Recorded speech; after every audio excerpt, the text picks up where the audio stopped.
Good afternoon, welcome to 5th Generation Hobby Shop. So, meron tayo ditong i-review. Dalawang unit ng ENC. Shoutout po natin si Sir GP. Okay, so this is the ENC Glock 19X. So, we have here the EC1302 LDE. And we also have the EC1302DE. Ayan. So, ano bang kaibahan nitong dalawa na to?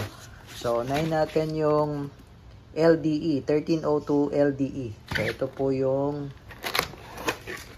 two-tone. Ayan, yung LDE. So, this is Glock 19X two-tone or Glock 19X code number 1302 LDE by ENC. Ayan. Mayroon siyang marking sa grip. Ayan, oh, officially licensed product of Glock. So, this is airsoft pistol. Ang bala nito ay plastic ball, 0.23 grams, 4,000 shots. Tapos, yung propellant naman or yung gas niya ay green gas, standard power number 12. Ayan. So, balik tayo dito, ENC. Glock 19X. So, ito yung crossover ng two models. Glock 19 slide and Glock 17 grip or frame. Ayan. So, mapapansin nyo yung grip niya ay pang Glock 17. Tapos yung slide niya ay pang Glock 19. Ayan. Yan yung LDE, two-tone. So, meron na siyang, labas lang muna natin, no? So, ito yung owner's manual. Yan. Meron na rin siyang kasamang backstrap. 2 backstraps yan. Ayan, tsaka yung pin. So, ayan yung code number 1302 LDE. Ayan. Ayan yung two-tone. Ayan si two-tone LDE. Okay, and then ito namang isa is the Glock 19X also, EC1302DE. Ayan. Ito yung full tan color. Ayan, Glock 19X also. Pero full tan siya. Yung kanina is two-tone. Black slide, tan frame. Ito all tan. Ayan. Meron din siyang markings dyan sa grip, pati sa slide. Ayan. Yung isa kasi natakpan ng sticker. Pero sticker lang yan, parang ganito din siya. Ano? Glock 19X. Ayan, with markings yan sa slide. Yung sight niya, same lang sila ng sight. So, nalalagyan din siya ng red dot optic. And also, flashlight. Ayan, flashlight. Magazine niya is tan din. Tan din siya. Check natin.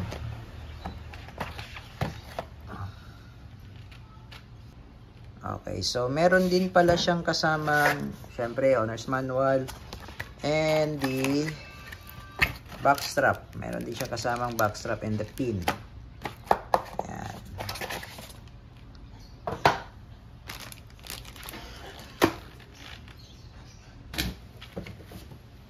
Okay, so yung magazine ng LDE is black, no, yung two-tone.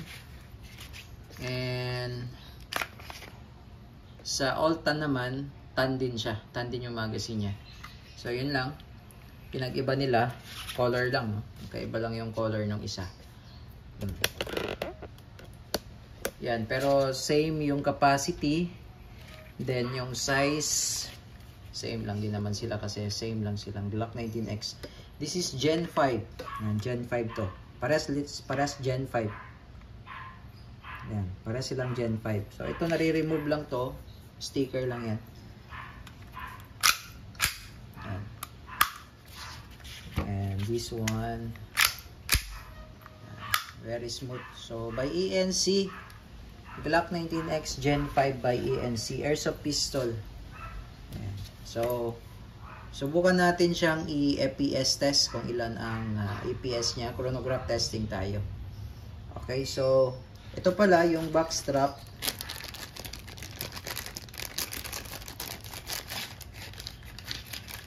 Ito yung back strap.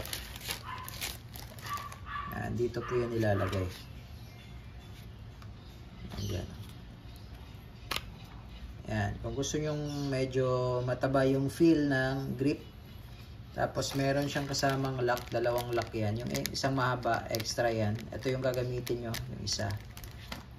Tapos, kailangan yung alisin tong isa para ma-lock nyo siya.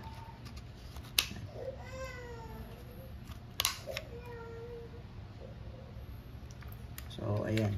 So, medyo mataba yung grip pagka merong backstrap. Ayan. Tapos, pwede siyang lagyan ng red dot optic and also flashlight. Ayan. So, testing. Okay, so ngayon mag-load tayo ng gas and BBs. So, testingin natin yung gas, sir. So, bali, ang paglo-load po, inverted position, upside down, 3 to 5 seconds. Ayan.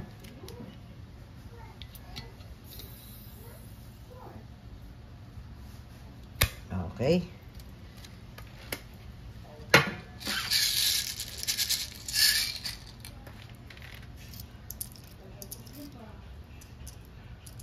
So, double stack po siya. Alternating yan. 24 rounder. Pero recommended load namin 12 lang, sir. Para yung spring hindi agad lalambot. Yan.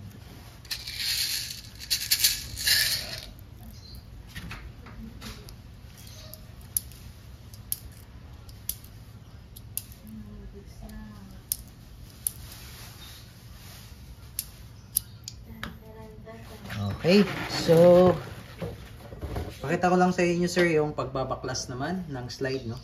So pagbabaklasin nyo, kailangan walang magazine, sir. Tapos ikasan nyo po one time. Yan, tapos itong disassembly latch, ito po magkabilaan po yan. Kailangan pong sabay na ibababa. Sabay po, then pigil, then slide lang. Paluin nyo lang siya. Yan. So lagyan lang natin siya ng lubricant. So, ganyan din tong isa. Same lang din. Ayan. Okay, so, lagyan ko lang po siya ng lubricant silicone oil.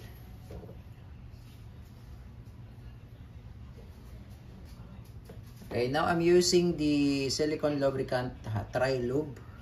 So, bali, ang lalagyan nyo lang, sir, ito. So, bibigyan ko na lang po kayo ng silicone oil na free. Itong part na to, ito lang po yung nilalagyan ng lubricant. Kung wala naman pong silicone lube or silicone oil, pwede pong gumamit ng petroleum jelly. Effective din po yun pang lubricant. Ayan, pang lube. So, kailangan kasi dito lubricated po itong mga metal parts na to. So, itong tri-lube natin, po pwede siya sa ayan, po pwede siya sa rubber, sa plastic. Ayan. Pwede rin siya sa metal. Pwede siyang pang lubricate. Ayan. So, ibabalik ko na yung slide. Smooth na siya ngayon. Kanina medyo magaspang, medyo ano siya, maganit. Smooth na siya ngayon. So, sa pagbabalik, ganun lang po. Na, ipapasok nyo lang ito. Ito pala, yung may butas na yan. Ayan. Papasok nyo lang siya dito. Tapos sagad nyo lang ang dulo. Smooth na siya. Okay, so testing. Ito yung para sa two-tone. Black yung magazine niya. And then ito naman yung para sa all-tan. So take note sa Glock, sir. Medyo lakasan lang natin yung pag-insert ng magazine. Kasi pag medyo mahina yan, pwedeng malaglag. Okay, so testing. Okay, chronograph testing. Okay, so unahin natin yung two-tone. Okay, firing. 282.0, 289.2, 285.3, 277.4. Ayan. Tapos ito naman yung tan, all tan, 318.4, 315.5. Medyo malakas yung tan, ha. 302.7. Okay?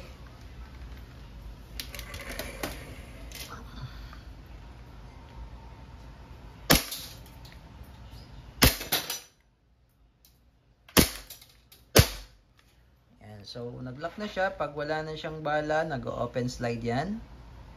Okay? Pero may possibility na hindi siya mag-lock kapag malamig ang magazine. So, normal lang po yun. Okay? Then, pag nag-lock, yan. Then, dito naman tayo sa two-tone.